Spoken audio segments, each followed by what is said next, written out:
generations to come, children will be told a story. They'll be told that once upon a time, Europe was divided. There was a big wall down the middle of it, and the people in the East were very poor, and they had no democracy, and they lived under an evil system called communism that killed millions of its own people. But joy of joys, the wall came down, and we finished up with 27 nations, and those people lived in democracy, and 500 million people lived in peace. But sadly, no, there is more. I promise you, there's more. That's the time.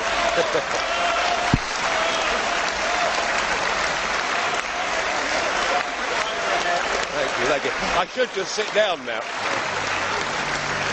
Well, I must say, that's the first time I've ever received such applause, and I'm tempted, Mr. Verhofstadt. I am tempted to sit down. But if I may, sadly, the story continues. The politicians in charge became very greedy, and they wanted money for themselves, and they wanted power, and so they resorted to lies and deceit, and they staged the most spectacular bureaucratic coup d'etat that the world had ever seen.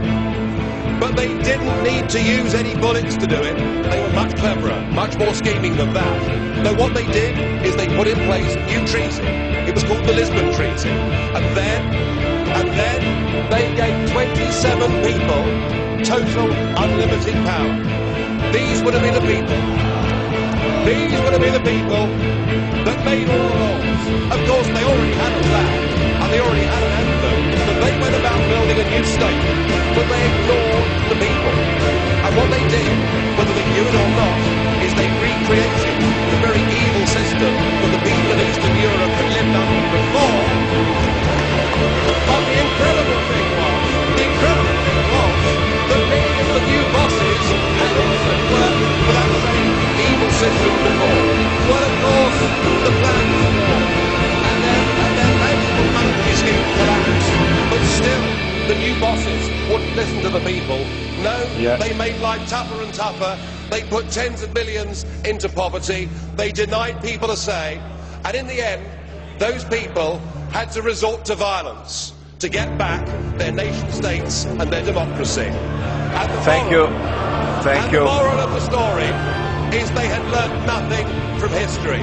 Thank you, Mr. President. Before you give this Commission power, remember that 60 years Mr. President. ago, an Iron Curtain came down on Europe. Thank you, but now, Mr. President. With this Commission, there is an economic iron fist, and it's being felt in Greece today. We cannot. Thank you, Mr. President. Thank you very much.